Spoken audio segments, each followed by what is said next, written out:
Hey everyone, greetings to you from Tipperary to wherever in the world you might be. Welcome to the Right Coach podcast with myself, Carl.J. Ashley. Good evening, ladies and gentlemen, and welcome to the March 2026 edition of the Right Coach podcast with the one and only Mr. Gerry Browne. How are you doing, sir? How are you doing, Carl? Not too bad, not too bad. You're loud and clear. That's good. So without any further ado, won't you tell us who are you and what do you do? Well, I'm Gerry Browne. I'm a spiritual healer and therapist, and I work with clinics around the country, and I've Okay, written a few books. okay. So how's life as a published author? Much like it was as an unpublished one. I haven't got the limousine yet. No limousine yet. No, Yeah, it's tough going for some. Some people have made a great living from writing books, and others struggle on and seem to think they can't make money from it, and it actually costs them money into the bargain. but I love to be the struggling artist. Huh? I love to be the struggling artist. Well, we manifest the life of our dreams and our reality, don't we? We have the power to do that. So it may be that sometimes we have to rewrite the code of what we believe. Well, that's true. That's what we're doing all the time, really, is updating, upgrading, and moving on. So how did you get into writing books? Was it through your work as a spiritual healer, or was it kind of aside from that? Well, it was sort of a mixture. Working with my twin flame Pam was a story in itself. And somebody said, I'd like to edit your story. And I went, oh, I don't have a book written. So out of that came, okay, I wonder, could I write a book? I'm dyslexic as hell, so I didn't think I could. But I sat down, wrote longhand, scribbled out in Chinese what I was writing, and translated it into a book. That's simple. You make it sound simple, but as anyone who's written a book will attest, it isn't that simple at all. But I had very good support when writing the book and good people behind me, and you need that. I'm sure the right coach is familiar with that. Yeah, I've worked with some amazing people around the world to help them share the story of their journey. And it's always a realization for some people to realize that the writing of the book is only a third of the journey, another third being the editing and the formatting, and the final third being the marketing and selling of the book. Many of these things you don't think of when you're just writing it.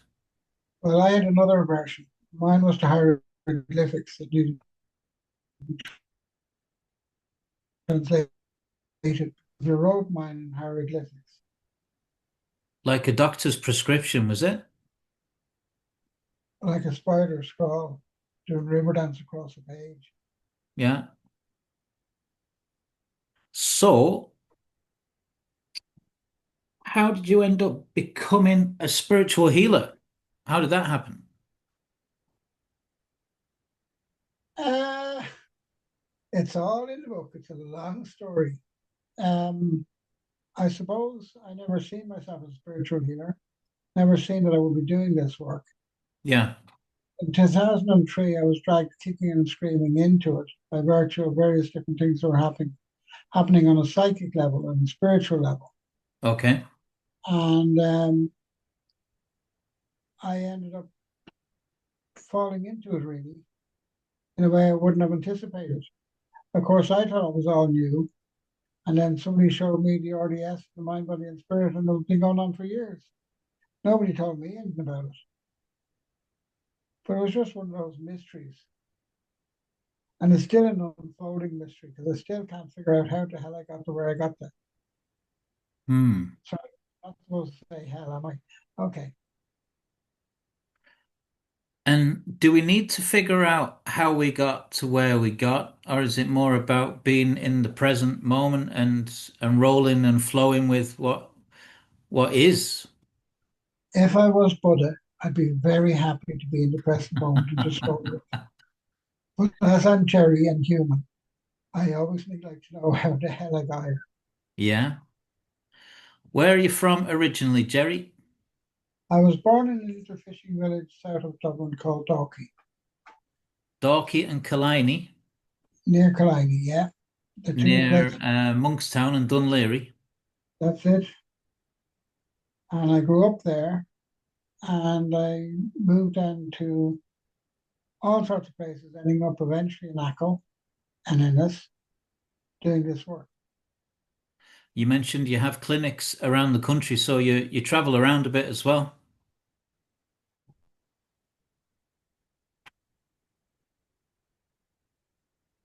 I do, I travel around a lot. Um, I do clinics at the moment, I'm doing clinics in Ennis, in Galway, in Cork, in Kerry, and in Dublin. Okay. So there's a good bit of traveling involved. There is.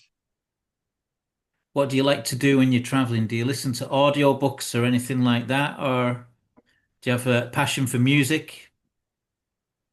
I like music and I like dance and I like good debates on the radio. News talk is a good channel for that sort of thing. Current affairs and information.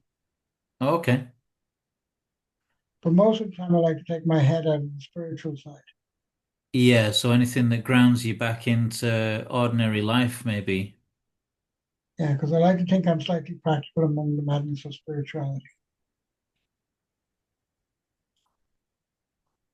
Yeah, what is normal?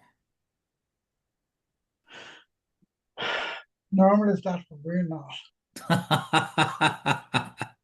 Normal is something that somebody else is it? Yeah, absolutely. I don't think I've ever been normal anyway. It's always been something that was slightly elusive or out of grasp.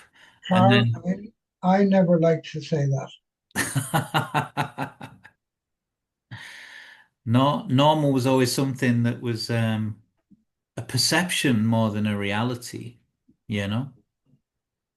Well, I think we think reality is what we actually experience on a physical level. But our reality is not really reality because there's so much going on behind the scenes.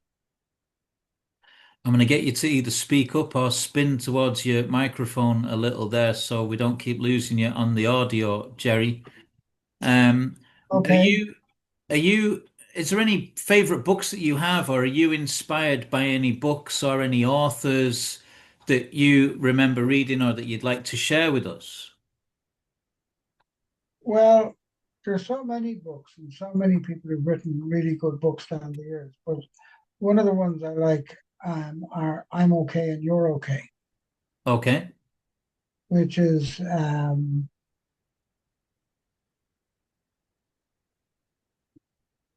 were very good books to read, but they were also very simple in terms of self-help because I'm they going to talk do a about, screen share and we can maybe see that. Let's have a look. It says, I'm okay, you're okay, book by Thomas Anthony Harris. Is that the one? yeah, I think so. Says here he was a psychiatrist. That might be the fella. This book presents transactional analysis as a method for addressing personal challenges. A 1967 self-help book. Uh-huh. There you go. You learn something every day, Gerry. Don't I? See, the problem is I read a book and I forget the name of them, Well, you remembered that one. but I don't forget the content. So that would be one. And How to Stop Worrying and Living was another really good one by Dale Carnegie. How to Stop Worrying and Living And Start Living. and Start Living. So was that full of practical tips, practical advice, and practical wisdom? Absolutely full of wisdom and Yeah. very simple to read. When you say Dale Carnegie, I think of sort of Napoleon Hill and that genre of American writers. that were very much in the vein of the self-help sort of movement. You mentioned Norman Vincent Peale as well. I did, The Power of Positive Thinking. But it's really an interesting book and a concept that a lot of people thought was very achievable. But nobody showed you how to achieve that because you can't just be positive. So it was a You have to, conceptual thing until he sort of gave an outline or a guide as to what to do to follow practical steps, or no, for me, it was a conceptual thing until I learned about myself and deeper things that were challenging me from my past. And then I became more positive as I got rid of the negativity. There were reasons why I was negative or why I was trapped in pain. And as I learned to come out of that, it was easier to be positive. and was that connected with the sort of blame and shame and guilt that you pick up just being a Catholic kid in Ireland, or was it more than that, would you say? I think that most kids have guilt, blame, shame, grief, and judgment. I wouldn't necessarily put it down to just being a Catholic, though there is a lot of good Catholic guilt, and we know that.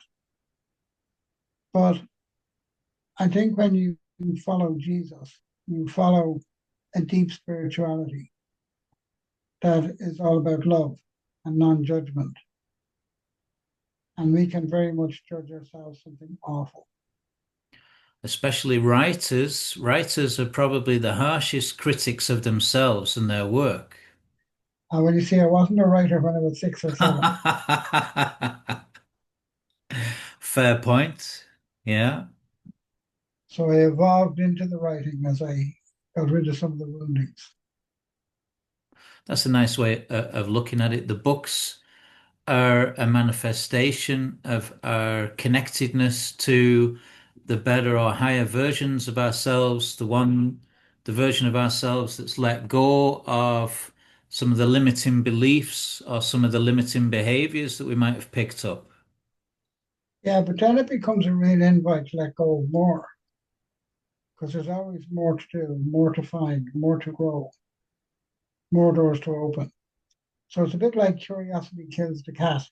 Mm. And a lot of people get to the stage of curiosity killed the cat. What did the cat want to know? And then they go, I don't know what the cat wants to know anymore because it's easier to avoid.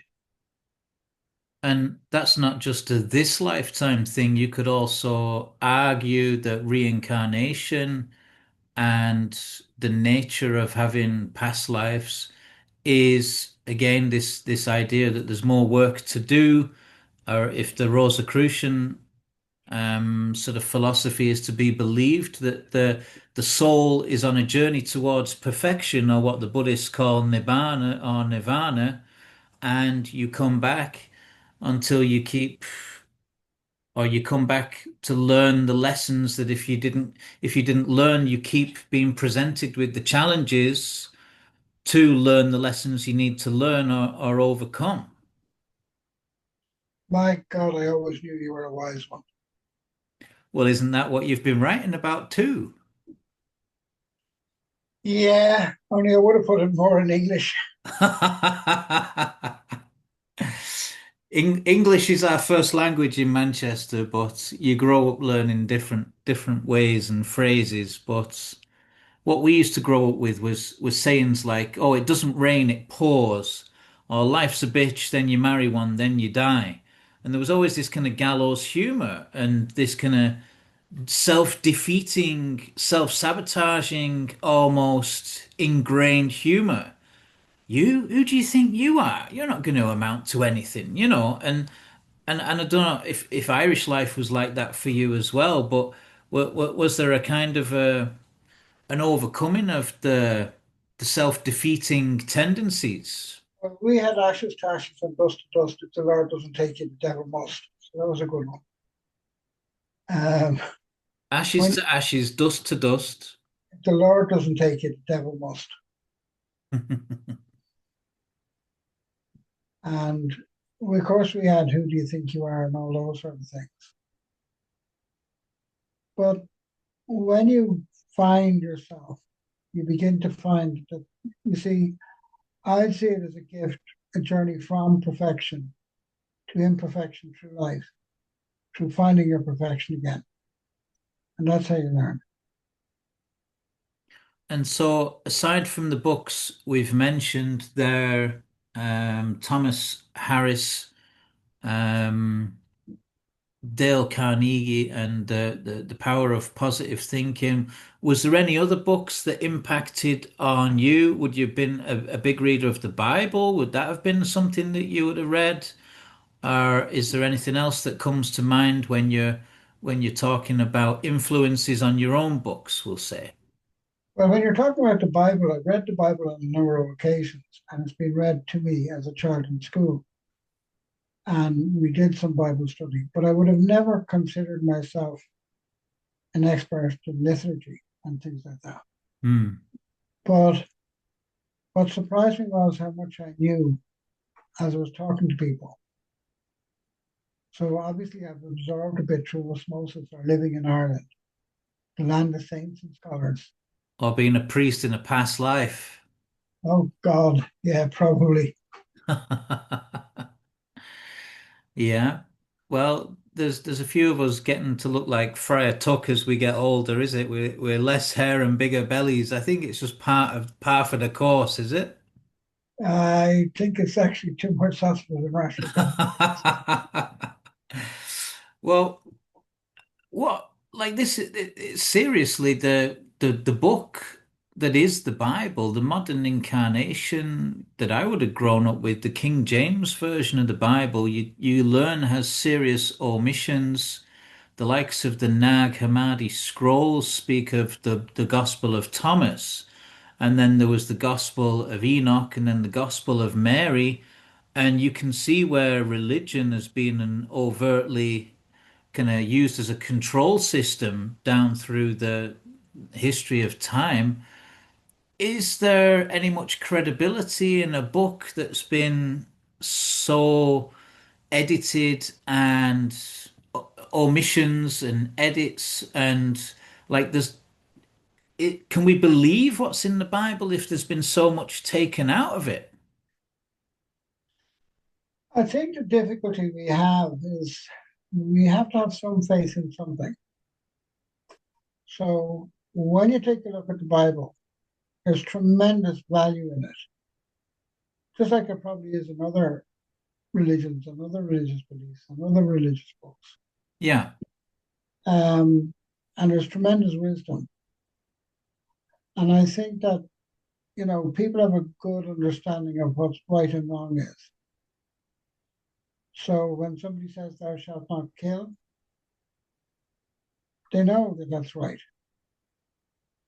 So once we use our own discernment and read what's there and take responsibility for our own understanding and comprehension, I think all these books are well worth it. So aside from the likes of the omissions, the Gospel of Mary and the feminine divine energy and that being kind of taken out and taken down and it being more about the patriarchal system, like you look at, for example, the Old Testament, where God is like this vengeful, kind of wrathful kind of entity, an eye for an eye and a tooth for a tooth. And then the New Testament God, who's kind of more about love and forgiveness. And are you not seeing a huge discrepancy there that raises question marks too about the validity of the authority of the Bible? Who wrote this and how does that reconcile? No, I don't see them as contradictory. I see them as learning and evolvement and mankind evolving. Like maybe I've been God in the past life because I've lost a fair few teeth in my time. Hmm. Uh, so the eye for the eye and the tooth for a tooth, I must have bitten them or something.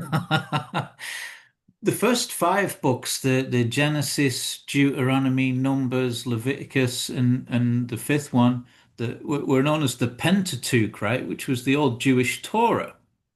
So you can see where Judaism and Christianity is kind of merged together, But I don't think the Bible has much credibility these days when you look at the omissions and the way it's been structured in such a way as to leave out very crucial bits of information.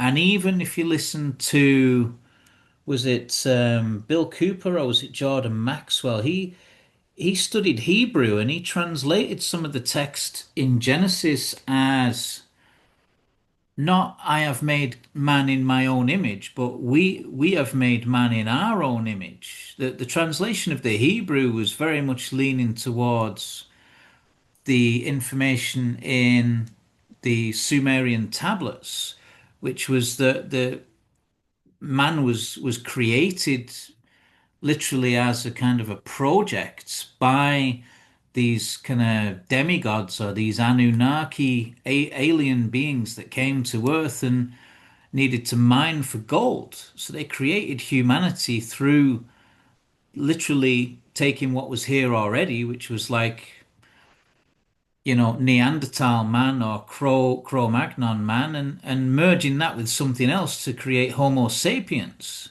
And that the Bible in Genesis was kind of a documentary of this process of what was going on, and it's not been interpreted, significantly or properly to us. Um, Again, I taught my children to question everything, including me. And But I think it's a good thing to question. But I think that really the basis of spirituality is faith, and we choose what we believe. so the leap of faith or the bridge of faith is the gap between what we know and what we think. And then you find out what's in your heart. So if the Bible opens up something for you to help you look within and know who you are, then it's a valid thing and it can have a good purpose. But if And you that, take it literally and it's a misinterpreted literal, then maybe it's not to be taken that way. so maybe God is not all about an eye for an eye and a tooth for a tooth. Maybe God so loved the world that he sent his only begotten Son to love one another. It seems to me that you can justify any kind of behavior one way or another with quotes from the Bible because it covers so much of human behavior. And I think that is part of the problem, that people analyze what's there, but they don't feel into it. When they feel into it, they know what's right or what's wrong, or what fits or what doesn't fit. But it's the way sometimes you can put a spin on it. Like when Pam was studying low Christology, she was able to recognize something that I was coming to in myself. And that was the idea of Abraham being the father of a great nation. And Abraham is sitting there one day, and God comes to him and says, "Listen, Abe, we're going to make you the father of a great nation." And he says, "Look, I'm pretty old now. I've been at it for a long time. There's the missus. She's not produced anything. That would be some sort of miracle." So what happens is Abraham produces a baby, Abraham's wife. And then the message comes to take him and offer him as a sacrifice. And then when he's out in the desert and they gather the sticks and they're ready to offer the son of the sacrifice, an angel of God comes down and says, "Ah, no, look, wait there now a sec. We don't want you to do that. We're only testing you, or we were only joking." I personally would find that really difficult. So I would imagine that Abraham, if he could, was running around the field kicking him and saying, "Don't you do that, that's not funny." But we don't see that. We don't see the emotional pains in people or the stresses. We're meant to rise above everything. We don't rise above everything. We have to learn through it. And So the is challenge, there, should we say, like a universal sense of truth, or is it always quite personal? What's truth for one man might not be truth for another man, and so on. I think there's quite collective truths where people have a sense of moral values and moral judgments and things like that that are very reasonable. Like killing somebody is not a good thing. And I think they're individual truths. But I think the reality is on our journey through life, we're learning all of the time and we're growing. And as long as we don't break that growth or block that growth, it's okay to experiment and to see what's there. Obviously, there are circumstances where we can argue that killing someone might be a good thing.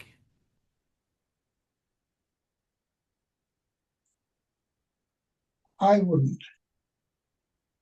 But these are the problems of moral philosophy and religious philosophy. If someone was about to kill 100 children and you killed them and took them down before they did, then surely that would be an act of compassion for those children.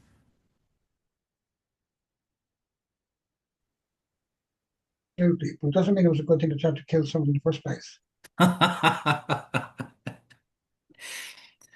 Um, okay. So, what has been your favorite trip abroad and why? Um, I think to Wavelsburg, because Wavelsburg was before I went on the technical spiritual journey that I did. Where's Ravensburg? Wavelsburg is in Germany, in Okay. Bavaria, I think. And it was part of the home of the SS, and it was a work camp. Now, I didn't know it was a work camp when I went over, but it actually showed me and taught me different things. When I was there, they were doing a ceremony of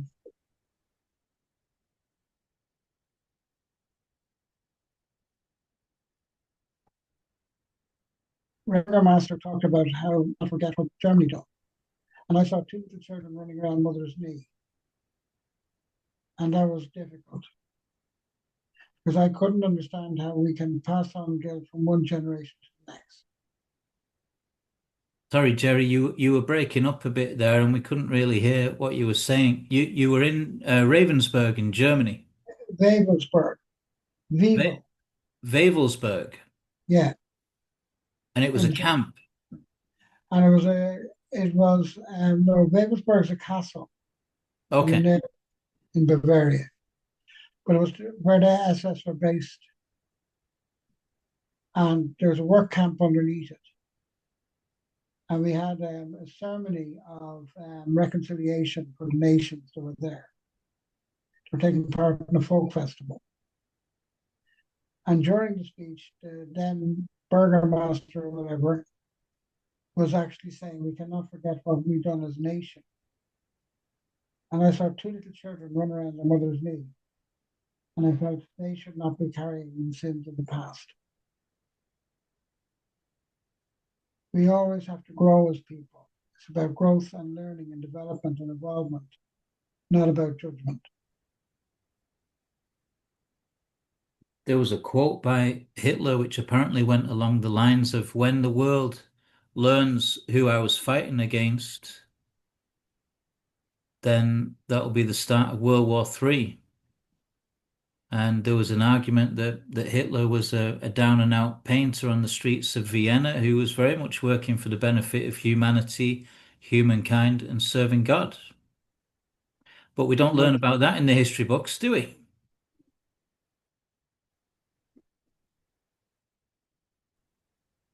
no, but then we don't always realize that Woodrow Wilson around the League of Nations was asking that there be no taking of land from another. And the roots of this First or Second World War came from the First World War. So man's conflicts are endless and have been going on for centuries.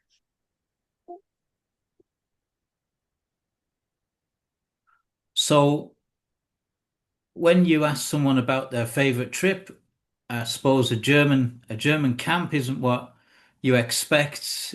But that was an enlightening episode for you.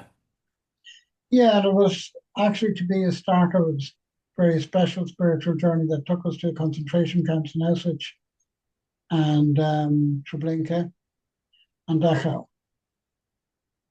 And it was more about learning and opening up and developing an involvement. So it was an interesting journey. Have you done anything much in the way of public speaking? Uh, Not really, no. On occasions, but very rarely. And will you tell us a bit more about your books? What was your first book called? The first book was called When God Calls. There you go. And so were It, you answering the call? no, I was dragged in kicking and screaming to answer the call. And it tells the story of, rather than a wonderful romantic relationship, it tells the story of a huge, challenging relationship between Pam and I, and all the struggles we faced in doing what was being asked of us, but how it also taught and learned us and helped us to grow. So it was quite an amazing journey, full of madness and full of different spiritual events and spiritual happenings. So this was a real life kind of story and a narrative around the phenomenon of the twin flame relationship. For anyone that's not familiar with that, what does that mean? Well, in 2003, Maeve and I were brought together as twin flames by Christ. And Okay. it was an interesting one too, um, when I take a look at it, Carl, because when you're talking about the Bible, I wrote that in fairly recent times in relative terms.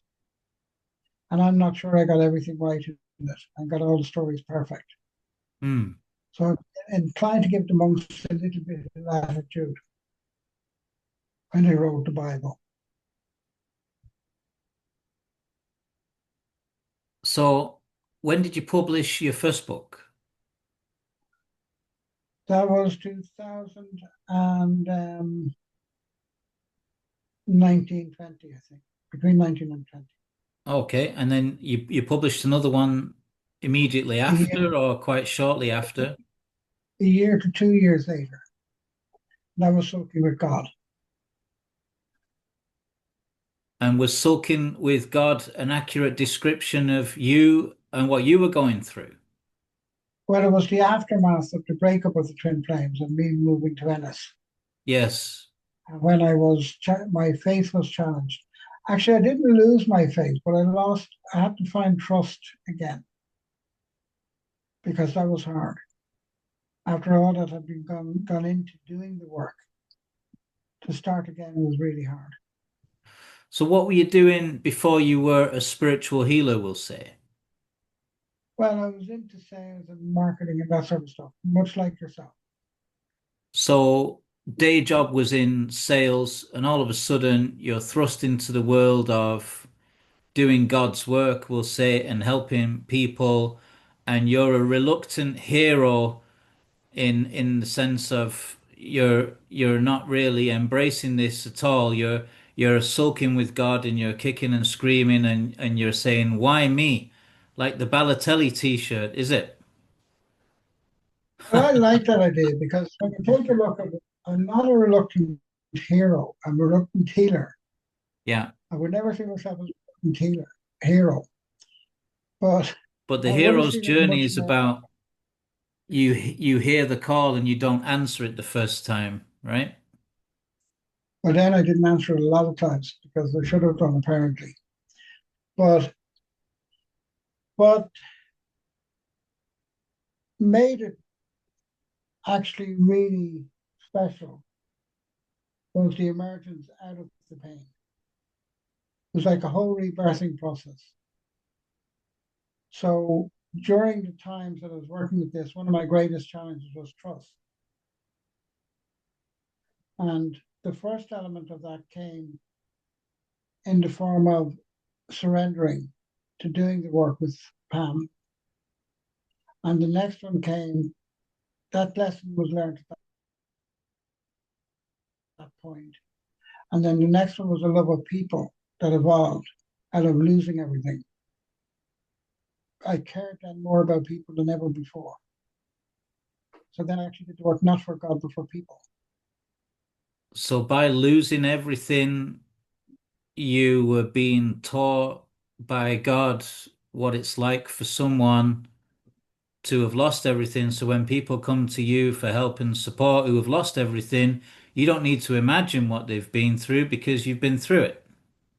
Yeah, and I can understand them and I can sympathize with them and I can give out to God the same way they do. So that precipitated then your third book. Did you finish Sulking with God? I did, but I actually sort of got into another challenge around this because I didn't really want to write anymore. But this book insisted on being written. A visit to So, A heaven, Visit to Heaven is your third book, it is. and you stopped sulking with God by then. No, I'd probably started even more Oh gosh. because I wasn't planning on writing it, but it wrote itself. So I was driving into the estate one day, went Yeah. around the roundabout, and as I was going around the roundabout, I saw Jesus walking through heaven. With Jesus walking through heaven, he met a blob coming towards him, big red blob. Okay. And he said, "What happened to you?" And what he said was, um, I was walking on a tightrope over a ravine when I fell and I went splat. And she said, "That's not good." And he said, "Yeah, I know." He says, "I won't be doing it again." Then Jesus saw a little old woman coming towards him. He said, "What happened to you?" "I was bungee jumping." "What age are you?" "84." "And what happened?" "I hadn't got my glasses on." "What difference would that have made?" "I would have saw the rocks coming towards me as I was bungee jumping." Mm. And I thought it was going to be a book based on black humor, but it wasn't. What it really was a message to people that no matter how somebody goes home, whether it be fire or disaster or car accident or anything else, no matter how damaged their physical body is, their spirit still finds their way home. And out of that emerged a book which was all about the various different mediumship healings that I'd done that connected to various different things. So I was, Your third book, Gerry, the Visit to Heaven, I have to say, moved me to tears on at least half a dozen occasions. but it moved me to tears a lot more as I tried to write the second thing. But it was so beautifully written with the stories about the different sort of reincarnations, and even for, do you know, say like a mother that experiences a miscarriage and the soul comes into the embryo, what have you, only lives for a few weeks and then transitions, and like there's always a message or a story or a moral to that episode that's maybe not understood by the mother or not understood by anyone else or even the baby. Yeah, but that one that you're talking about caused even more trouble for me because out of that is following book four. And there's another few books written about the same thing from the same source. And it's about the follow on lives that explains the first life. So you've Explain more books written or more books to come? more books. Well, they're written, but they're in the process of being edited and prepared. Very good. So hopefully the next book will be out by the end of the year. So this year, 2026, we can expect. Are you allowed to share with us the name of the book, or is that top secret? Well, the working title is A Spiritual Fairy Tale, but I'm not so sure. Yeah, But we will see. But like that was one that I didn't want to write. right. And there's a part in the film Ghost where Patrick Swayze sits down in front of Whoopi Goldberg out of May and starts singing "I'm Henry VIII, I Am." When I refused to write the next book, I had 2 weeks of an African chant in my head until I agreed to do the book. So this God you serve is a torturous kind of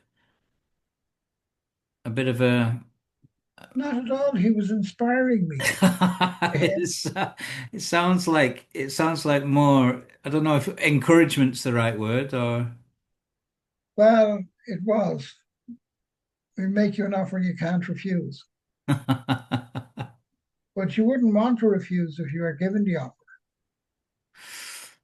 Yeah, I was chatting to someone recently and he just lost his father and he said that it was actually his death was a welcome relief from the pain. If you're in 12 months of pain, death almost comes as a relief. But people from the outside are all saying, "Oh, I'm sorry for your loss."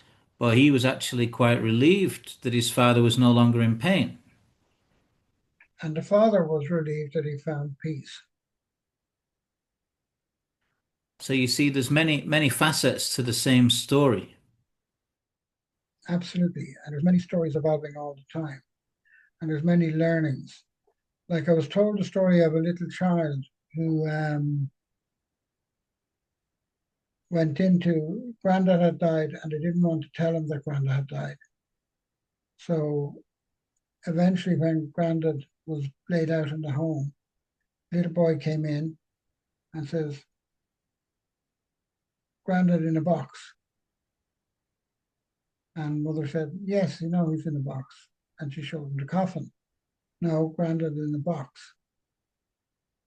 That Grandad's spirit was in his body, which was just a box and a wrapper. The child knew that Grandad wasn't dead. Yeah. Grandad was just free. I've a couple more questions for you, more around the writing process. For a lot of the guests on the podcast, um, I think it's useful to ask for the benefit of any other aspiring writers. Did you have in mind that you wanted to be self-published or get published? And how did you go about sort of courting a publishing company? What was the best advice you received around how to get published, we might say? Well, I did end up self-publishing in many ways. And I did also try to go the traditional route, but it was such a long, drawn out process. And I was working so much in the clinics that I didn't have time to continue that process. So then it became inevitable that the best way to do it was go independent. But I think it's a journey, not a destination. So I think the books I'll take up the journey with the books as soon as I retire and do more publishing and more advertising and more promotion so that they find a rightful space. But I trust that the process, I trust in the process. So the first thing for a writer to do is to write the damn book And then worry about getting an agent or getting published and what have you. and trusting that it will find its own way. I mean, somebody was talking about the artist's way and Julia Cameron. how that was worked on first and how they sold it themselves from the back of their car and then Mm. eventually found a publisher. So everything in divine timing. So will you continue to do what you've done for your first three books, or will you change trajectory when it comes to the publishing side of things? Well, I'm in the process of thinking about that. I'm planning it. I'm not sure. I don't think I'll do the exact same, but I'm not sure what changes I'll make in the structure. So for anyone that doesn't know you or who's interested in getting in touch with you, how can they find you? Well, Gerry Browne, spiritual healer, is listed on Facebook, and they can contact me through Facebook, through Messenger, through WhatsApp as well. So underneath the video in the comments on YouTube, we'll put some links to your Facebook page Are you on Amazon, did you say, with the books? The book is on Amazon, yeah, but I don't know the link to it. I will find that. We'll find a link and we'll put it in there. That's because I'm not so technically gifted. Yeah, but Dee's very good at these things. My editor in chief will find a way to put in a link to your books on Amazon for you. Yeah. So that, you know, any other questions? Well, other than how can people find you, I suppose, what's been your biggest challenge in life? What would you say has been the biggest thing that you've had to overcome? Hiding Hiding from what? from everything. Hiding from yourself? Hiding from others? Trusting and hiding. Trusting that I was meant to do this work. Trusting that I was meant to do the books. Trusting that my life was meant to be the way it was. That was hard to So do trust. you mean being seen then? Yeah, I mean, the first book, when it came to, was delivered to me for the first time, and I saw the copy sitting in a box on top of the sofa. I actually felt myself pulling away from it and going, "Ooh." So what part of you didn't want to be seen or didn't want to be bringing attention upon yourself? I think the human part of me, because I believe in equality, and I didn't look for fame or fortune. I just wanted peace and tranquility and get through life. So there's a And humility there, or there's a humble nature that is almost being persuaded to, no, we want you to be seen, we want you to be heard, we want you to share these important pieces of work with a wider audience. is it a humble nature, or is it the result of who do you think you are and living out of that? Depends on the nature of how you do what you do, doesn't it? Because if what you do is driven from, shall we say, ego and the need for attention, then people they'll get that energy from you and they'll see that. Whereas if you do what you do from the energy of almost being humble, but knowing that you have an important story to share, then I think again people will feel into the energy of that and pick up on that. Or simply you're just on a journey in a voyage like every other human being on the planet? It's a lot easier to hide though, like you say. It is. I won't be taking the voyage to St. Brendan again, across the Atlantic in Or the rainy. hermit living in the cave. Yeah, I prefer that one. As long as I had electricity and the video and the actual um, internet worked right. So, in what ways have you overcome the desire to hide? By getting older, then it doesn't matter.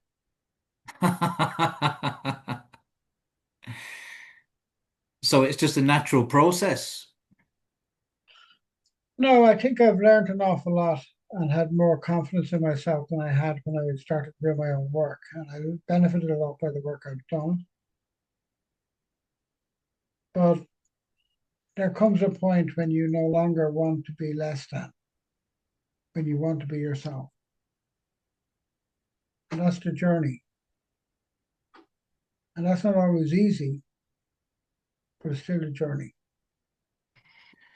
So, is it possible to be humble in nature and be a great man at the same time? It's always possible to be God's child. Huh? It's always possible to be God's child. So, we're all children of God in a sense. Absolutely.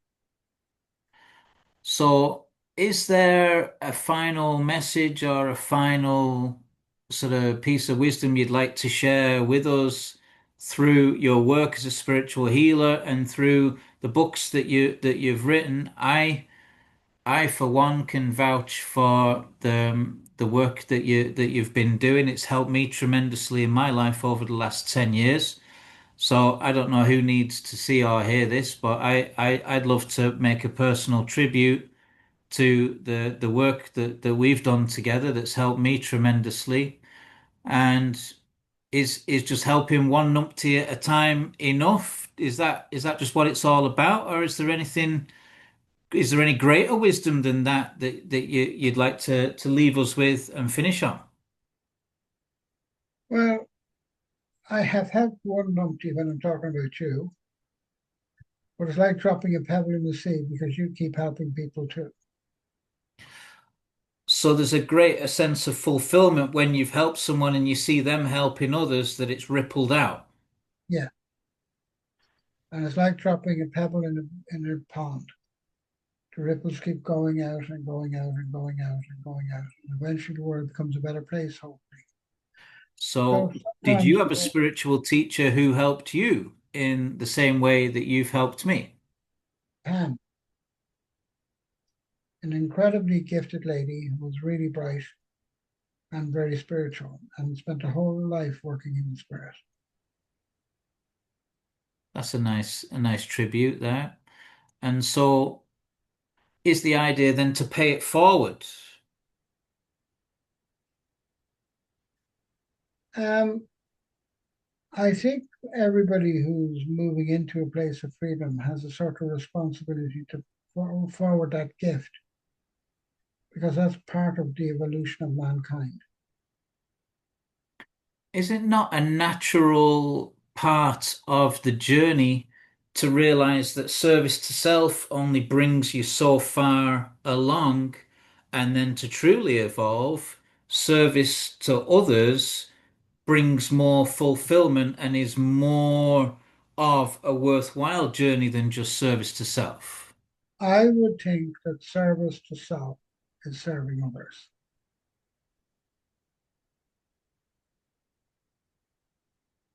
Yeah. Well, speaking as a man that's kind of transitioned from the hungry ghost energy of just trying to get pissed and just trying to get stoned and just trying to get laid and just it all being about me trying to meet my own immediate desires and transcending that and moving more into this idea of being fulfilled from helping and serving others. That's been a part of my journey in a big way. Isn't that amazing? And now you're really happy. I can tell. No alcohol, no drugs, no women. I get it. And now they say I have to give up chocolate and cheese, my other two favorite things. There won't be anything much left. So who would work for God, huh? How do you know it's God? Well, I have to have somebody to beat up when I die. Could be just some big alien sat at the end of the tunnel of light saying, "Ha ha, trolled you." I don't care. You see, I like when you take a look at God being an alien, I think that's an interesting one. God doesn't have an address on planet Earth. So I that like means, the idea that God can come as a man, woman, child, dog, cat, any living being or any living thing. And I like the idea that you'll know when you know, because you'll feel it rather than know it. well, I'm not sure I like him coming as all those things because it means that you can't be nasty to anything. Because Yeah. you could be kicking God. That would be good. So again, this discrepancy in the Old and New Testament versions of God was explained by Jordan Maxwell as it not being God but God's, and that the Hebrew translation mistranslated from the plural to the singular into English, and that what the book of Genesis is describing is not God but gods. And it was these Anunnaki gods, Enlil and Enki, But then if you go with the mystery of Christianity or Catholicism, God the Father, God the Son, God the Holy Ghost, three in one. the Trinity. So isn't that God's plural? What about the ancient indigenous Irish wisdom of the Druids? Well, we all had to build on something, didn't we? The It, elementals and the energies of the the spirits of the air and the earth and the water and fire. Walk into any main library in the world and you see the wisdom of the ages sitting in front of you. No one person is can own those or claim property in them. It's a world of information and knowledge.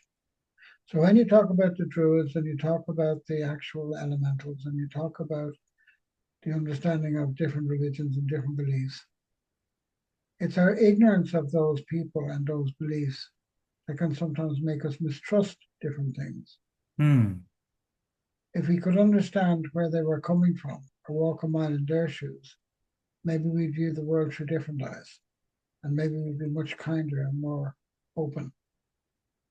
And today, being the 16th of March, I believe, is the anniversary of what's celebrated amongst the Cathar peoples who lived in the north of Spain and the south of France around the 14th and 15th century, who continued on the Gnostic teachings of the original early Christians and who were persecuted by the Pope and the Catholic Church and the kings and queens of France until they were eliminated. And I believe on this day, the siege of Montségur took place, where innocent men, women, and children died for what they believed in, rather than, agree to concede to a philosophy and a religion that they didn't believe in. And so I think the energy of the land here in Ireland speaks to a time and a past of great oppression and persecution, and that your books in some way attest to the triumph of resolve and spirit over those things, you know?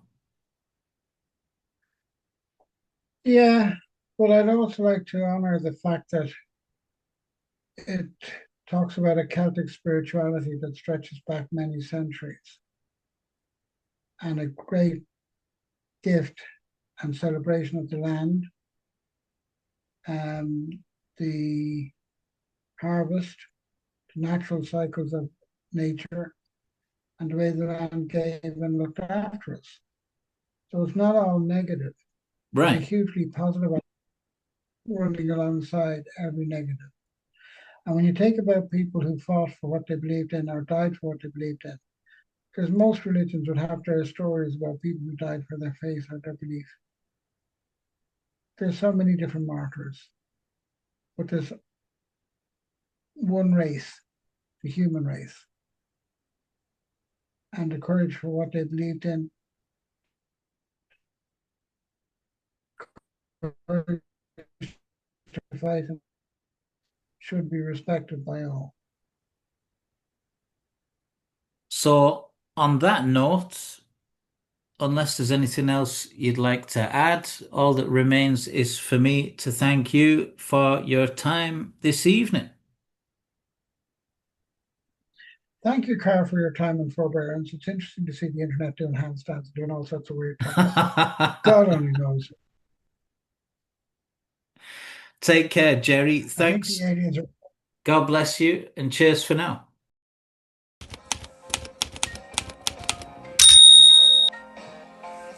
So thanks for watching. If you have any questions or you'd like to be a guest, feel free to get in touch.